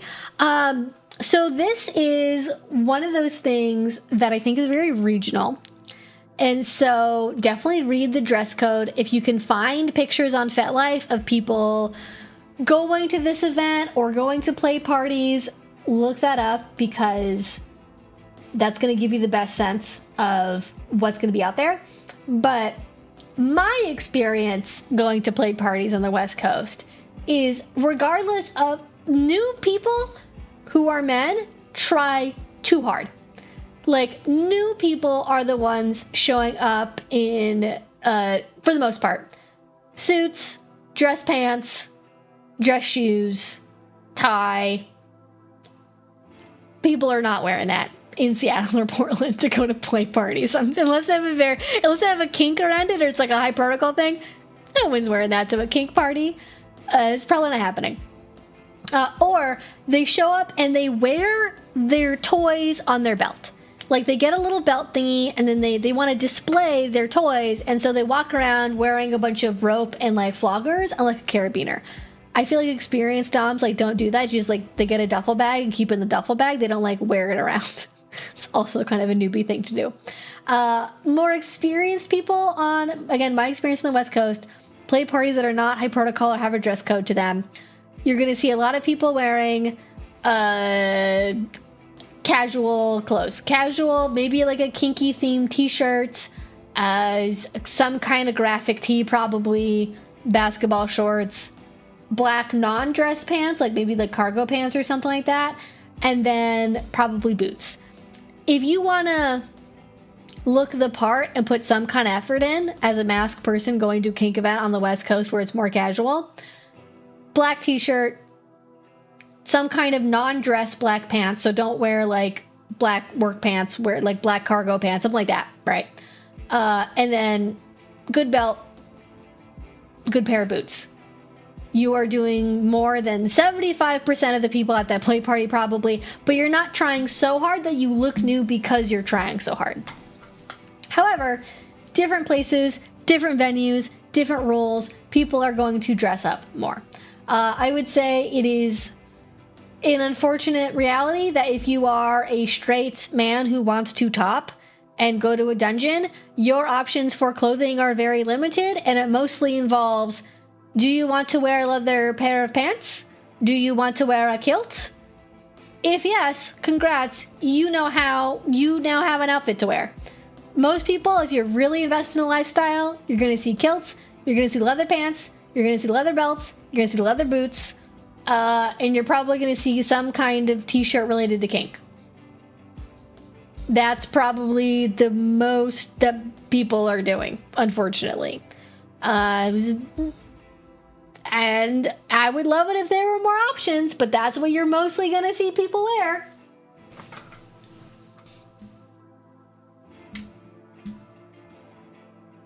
I don't know. I would love to see what people are wearing in Europe. What are straight topping men wearing in Europe?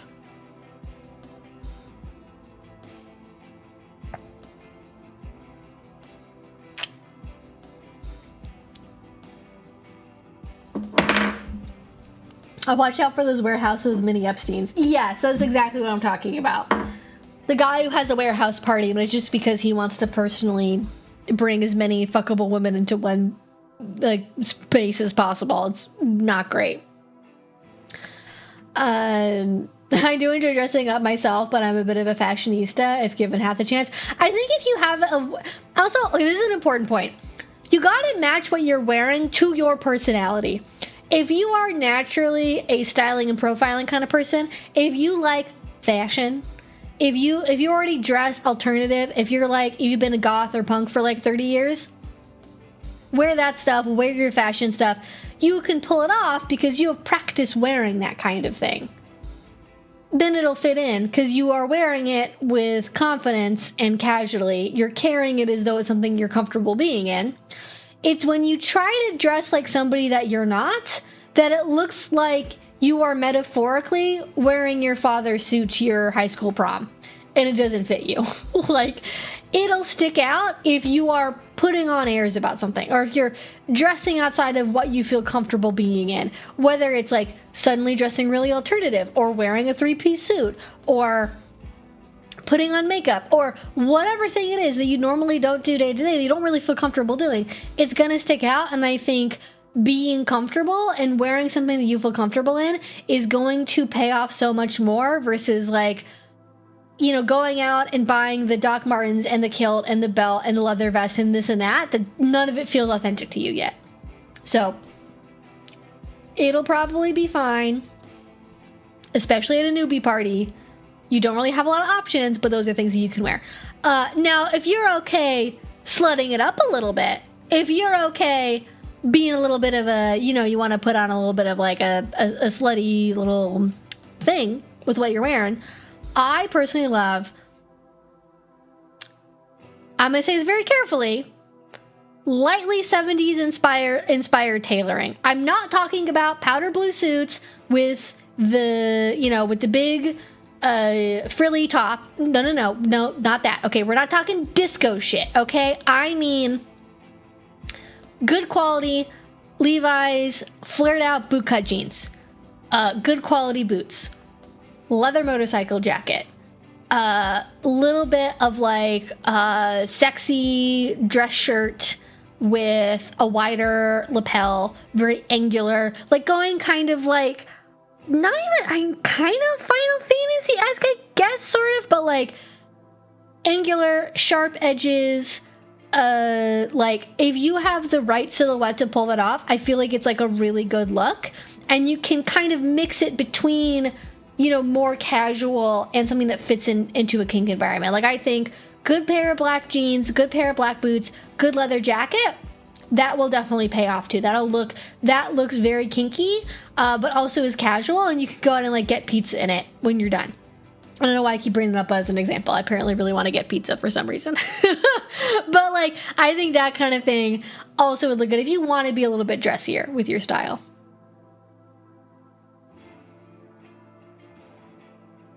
I mean, men could stand to bring back the 70s plungy neckline. Exactly. That's what I'm talking about. Bring back the 70s plungy neckline. I feel like that is a good, like, you have chest space, which means you have opportunities to accessorize. Like, you can wear, like, you could wear something that's like, you could wear that with like a harness potentially. You could wear that with like a necklace. Like you can, I've seen people do it where they have like a chain with like a key on it. Like you can wear things that kind of like subtly signal dominance, or just that you like fucking know how to dress yourself. But also my scheme is to always put everyone that I date who is masked into basically this outfit. So I have a bias. This is what I think people look attractive in. That is a style that I like. Well, I was going to ask how do you can be masked, slutty, and toppy. Answered before you even asked. There you go. 70s plunging neckline. Look up Dye Workwear. I'm pretty sure has a good blog article out there about like 70s inspired tailoring from like more workwear kind of stuff, where it's more like kind of the leather jacket, jeans kind of thing, up to like a slutty top. Also, I think good case for linen, micro mesh, any sort of like very breathable fabric. Anything you're kind of showing a little bit of skin. You know, you kind of want to be in that area between like dressing like Tony Soprano and like 70s inspired. Like, so you want to be somewhere in that ballpark, depending on like your physique, how you style your facial hair, if you have any, how you style your hair, if you have any, all that kind of thing. So there you go. That's how men can be slutty. Take inspiration from the 70s. I don't know why we were slutty in the 70s. I don't know what was going on then that made everyone slutty. Was that Quaaludes? Was disco and Quaaludes? Was that why people dress slutty? Is that why? I don't know. There's probably somebody's written about this. Somebody has an article about this. Oh, or you could do the other thing that we used to do, which is you could also I promise it'll be worth it. Other ways that men can dress slutty. Ringer t-shirt, cut off jean shorts. You will definitely read a little fruity. If you wear this today, people will assume that you are at least bisexual, which maybe is good. Maybe you want to be read as bisexual. Maybe you are bi. But little bit more of the submissive option because more skin is showing. Ringer t-shirt, basketball t-shirt, like some kind of, not the really long ones, but like kind of almost like crop top like level ringer t-shirt or athletic top, cut off jean shorts. All right, we used to allow straight men to show midriff in this country. We used to be a country, we used to be a society, and now we don't. Now we say the midriff is only for the homosexuals and women. I think everyone should be allowed to show off their belly button ring. I think everyone should be allowed to do that. Unfortunately, not today anymore. But there's more of a slutty, subby man option if you want to go that direction. I do love dye workwear. I think that they've got good advice. I would recommend it if you don't have any other idea where to start. It's not a bad place. All right, I'm going over to the questions box. So we're gonna get to that.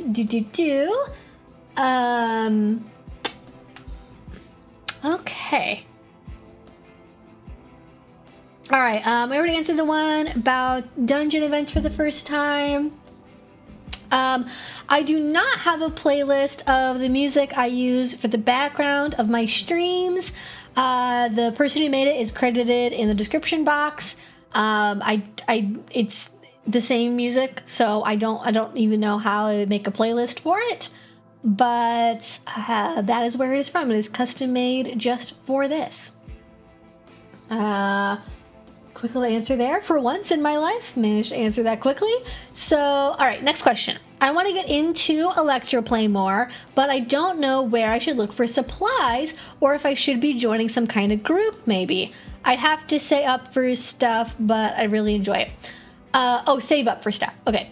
So, there are lots of people who are very enthusiastic about Electroplay on FetLife and on other websites, I'm sure, maybe even Discord chats.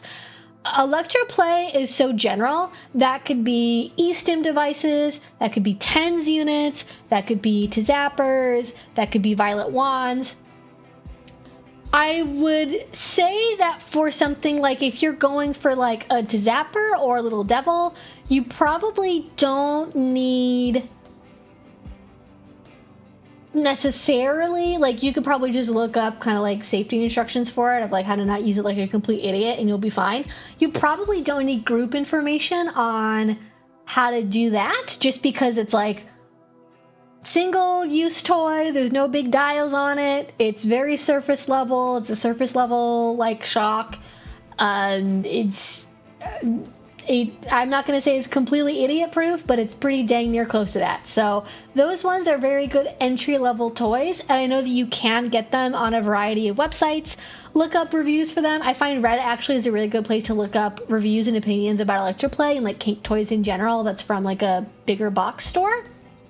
It's like a good entry level place, less expensive but not as versatile. However, if you're interested in something that's more costly, like eStim, like a TENS unit, like a violet wand, that also requires a higher level of skill and knowledge, definitely take a class on it. Look for classes online or look for an interest group where they have a lot of resources on like attachment reviews, toy reviews, because when you're getting into things like those types of devices, there are numerous different brands and types of violet wands or neon wands.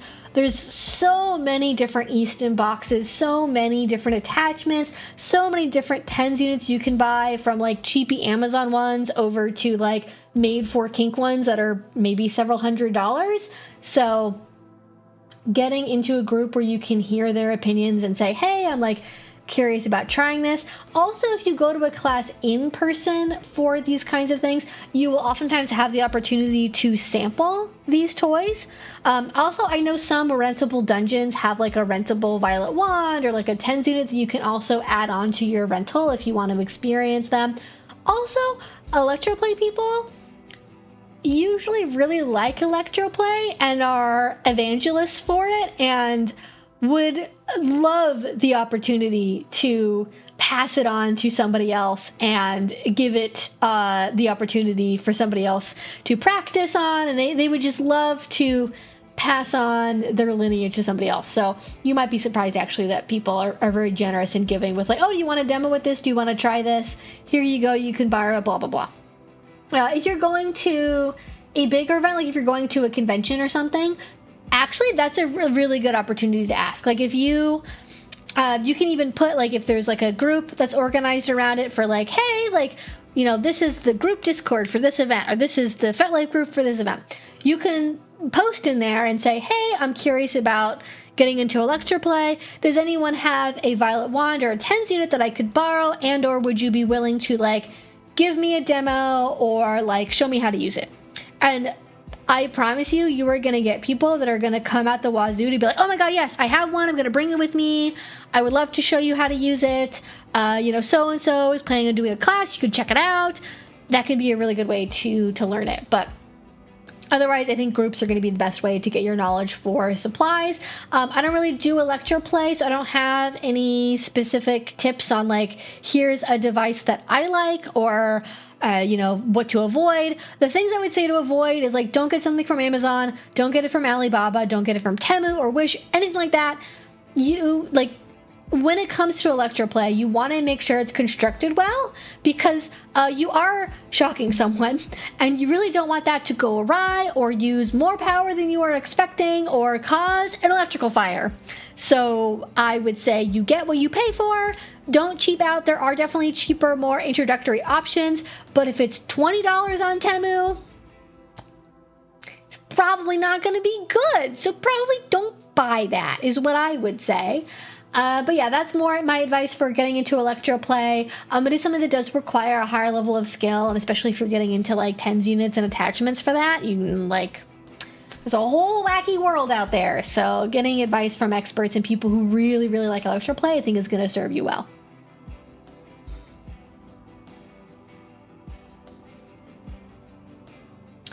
Let me see here. This is a good question. What is the proper way to ask if a potential play partner, what's the proper way to ask of a potential play partner if they are compatible with your kinks? All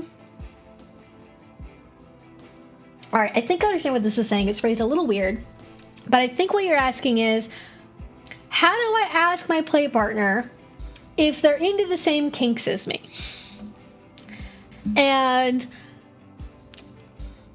I feel like this is almost such like a basic level of talking to a play partner that's usually really exciting and fun for people that it shouldn't really be that big of a deal, and you don't need to overthink it too much.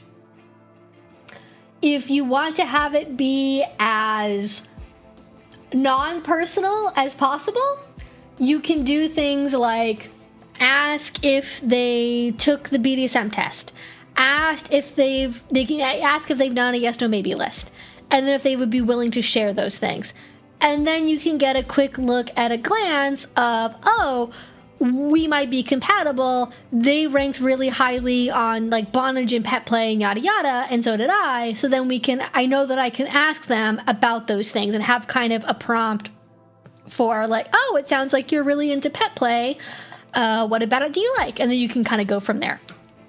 But if they haven't done those things and you don't have that knowledge to go off of, like, there's a reason why you're potential play partners. You probably have some kind of compatibility. Now, if what you're looking for is a one-off scene, that's different than getting into a DS relationship with them. So if what you're looking at is, you know, we might do a scene together, you know, not really sure what that could look like yet, then I think it's probably good to open up with like, I'm assuming that whoever the bottom is going to be leading this. So ask whoever the bottom is, like, what some of their interests are, what do they enjoy playing with, what are their favorite scenes. So just like start from there.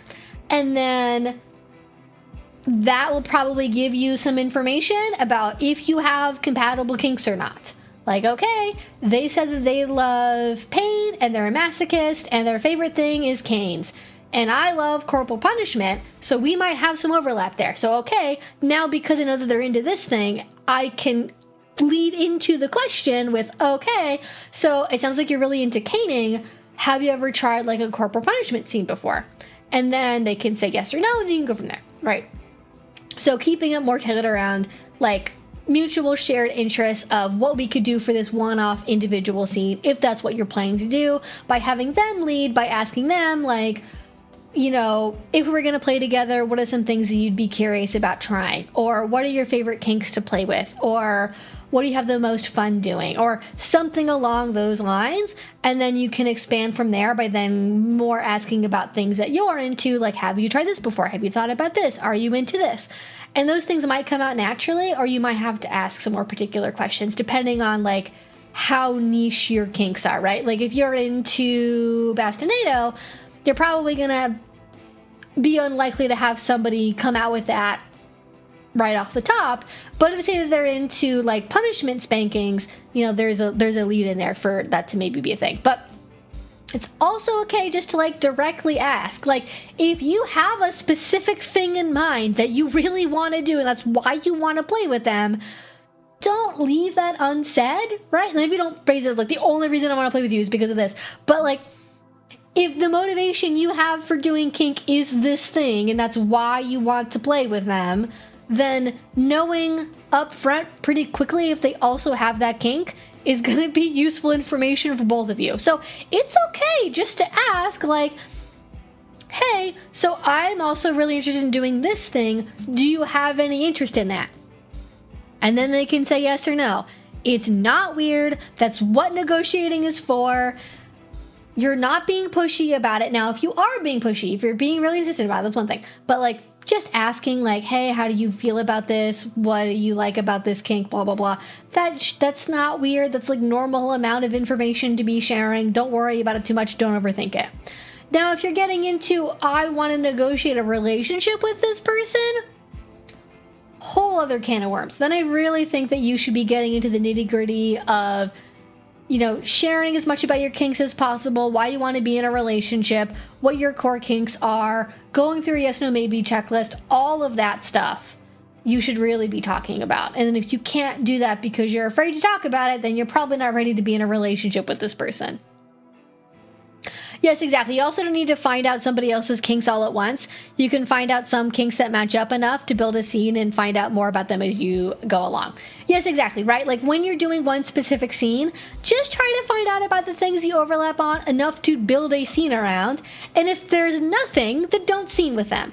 But if you hit on something that you're both interested in doing in that moment at that time, then go with that. And then if you have enough rapport to do future scenes again, then ask about it then. Then go, okay, hey, we both really like that one thing. Do you have other things you're into? What about trying this? Yada, yada, yada, right? Like, things that are related to that or could be totally different. And you might even say, like, you know, actually, I'm super into the idea of trying tickling, but I've, like, you know, never gotten to do it before. Do you have any interest in that?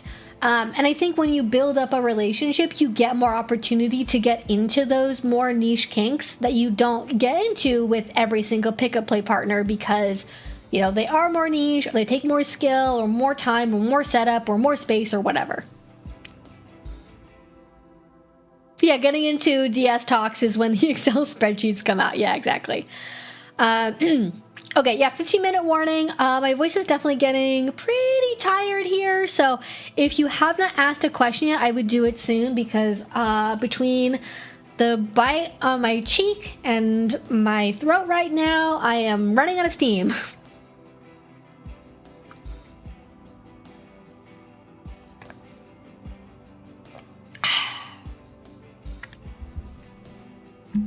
How can I navigate the fact that my interest in mommy dom, ABDL, and DDLG might stem from the affection I'm used to getting from my mom that I don't receive anymore due to distance? Oh, that is a really big question.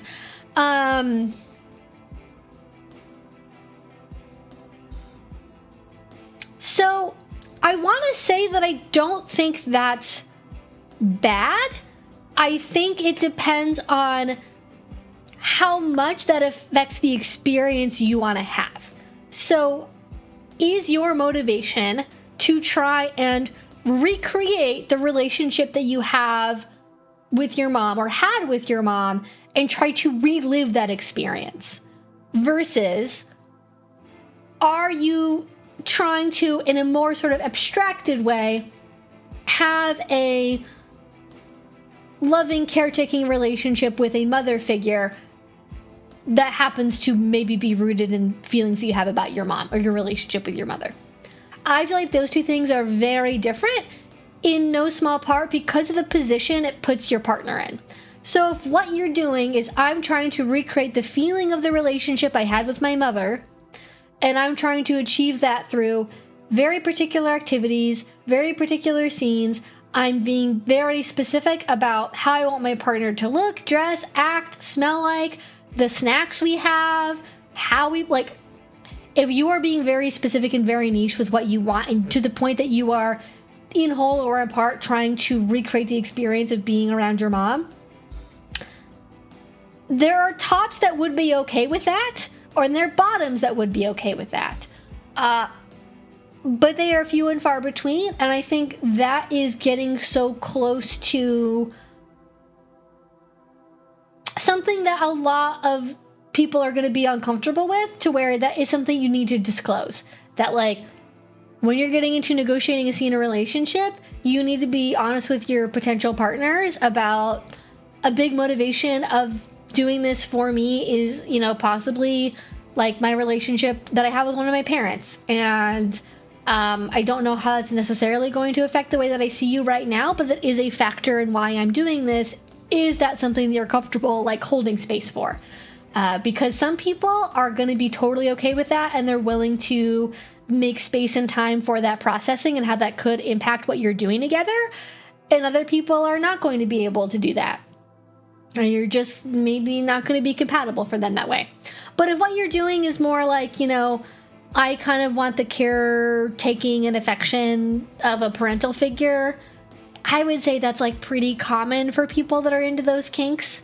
You know, most of us have some kind of parental figure of some kind in our lives. And for a lot of people that are into those kinks, that is going to affect why they're doing what they're doing and how they do it. But there's a difference between recreating and just sort of it being like a vague motivation, right? That's, like, there nebulously in the background, the way that a lot of people have, like, background stuff to their kinks, right? Like, there are a lot of people who like doing various forms of masochism because when they were a kid, they like to, you know, prick themselves with sewing needles, or intentionally sit on Legos, or give themselves a rug burn, or they really liked, you know, rough physical play in the playground, right? Is that something that somebody necessarily needs to disclose to do a sadism and masochism scene with somebody at a play party? Probably not. But if you're trying to recreate the experience of, I want to do a scene that's like what I did when I was a kid, when I was pricking myself with sewing needles and getting caught and getting punished for it, that's a lot more intense. It's a lot more related to something that's, like, very psychologically particular. That's going to require more space, more aftercare, more negotiations, more conversation than some people are going to want to get into. Especially because those things can bring up, you know, triggers and intense emotions during the scene itself. And that's why it requires disclosure. But I think it, you know, also, like, you know, because you don't know really what's going on yet, I think having, let's call them lower level kink experiences where you're not going really deep, you're not really trying to do any, you know, recreation or anything, and just journaling what feelings come up, journaling how these scenes make you feel or what headspace it puts you in, can also be really helpful for kind of deciphering where this interest is coming from. Do you have to be into age play to want a mommy dom? No.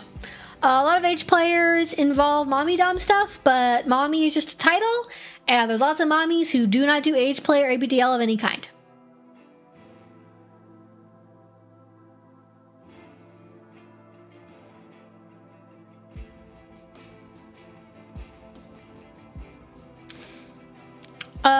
How strong are the Wolfram cuffs you showed? Do they stay closed when pulling on them hard? Yes.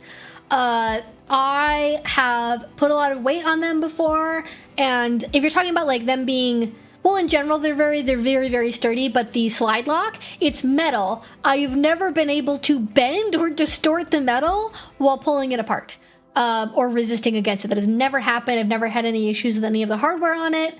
They have not failed me yet, or anyone that I know of yet. It would take, I don't even know what it would take to be able to damage them. It's real leather. It's very sturdy. I have not had any issues before. All right, yeah, you're very welcome for the advice. Hopefully that helps. And that is probably my feedback on that one. Okay,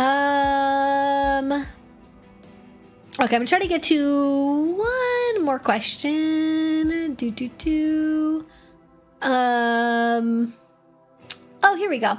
When looking at events, some require a vet form, which asks some personal information that I'm uncomfortable sharing with strangers. Is this normal in the kink scene or a red flag? What personal information could they be asking for? Like, a legal name is pretty common. Like, even if you're just buying a ticket to the event, a picture of an ID, a legal name, your legal name. You don't have multiple legal names. You know what I mean? Legal name, possibly a contact, like a phone number or an email address. That's pretty common, especially if you're getting like a digital ticket. That's very common. That would be all normal and like something I would expect to have to hand over for an event.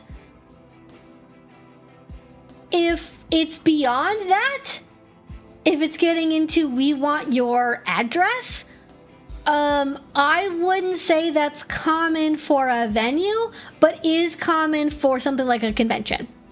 I don't know why that's different, but at least in my experience, it's a lot more common for conventions to ask for your mailing address than it is, or your home address, than it is for a local venue. So I would say that's common, but if it's beyond that, that would be unusual. However, I would keep in mind that if you're going to a reputable venue, they usually have protocol about privacy and not sharing that information and storing it in a certain way. So it's not like, you know, easily accessible to people who don't need it for particular reasons. But if it's getting into like, I don't even know what would be personal information, that would be like too much. I don't know if they want like your occupation, your salary level. If they want something that's like completely unrelated to kink and seems weird, then like probably don't share that. But you know, vetting forms like that, essentially they probably are doing it maybe to do like a background check to see if you have like, I don't know, you've been convicted of like a sex crime before or something. That's probably the extent to which it would be normal to look out for something like that.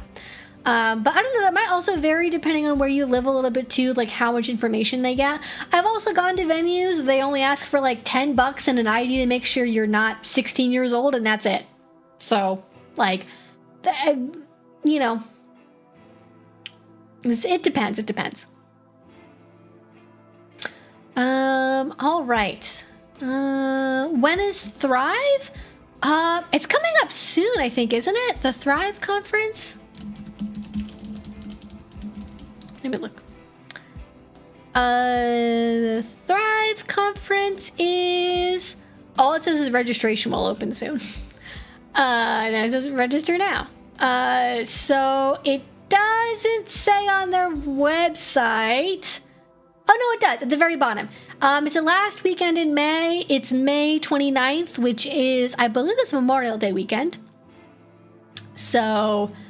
that is when it is. It looks like it's, unless they change it, it appears to be Memorial Day weekend. So end of this month, end of May. Oh yeah, if it's like, give me your social security. Yeah, if they want anything, if they want like a tax ID number, a social security number, pay stubs, don't give them. What? Why would they need that? That would be weird. Yeah, no, that's, yeah, first pet, maiden name, 4 digits of your social security number, childhood family mascot. Yeah, anything like that, that's a red flag. Yeah, don't give him anything like that. I would definitely say social security number would be a step too far. But if you're not comfortable with anybody knowing your legal name or having a picture of your ID, you're gonna have trouble going to reputable kink events. There's a reason why they have to ask for that stuff. Potentially dealing with people with restraining orders, violent felonies, things that you would probably want them to be able to check for or be able to keep track of. If, for example, somebody violates consent at the party, they need to be able to have information to track them down, right? And to prevent them from signing up again. Anyways, I think that's going to be it for now, you all. Thank you all so much for joining me on this Friday live stream. My voice, I can just feel is like really struggling with this one. It's a couple minutes early, but hopefully I got to as many questions as possible. If I did not answer your question, please come back next week and I can answer more of them.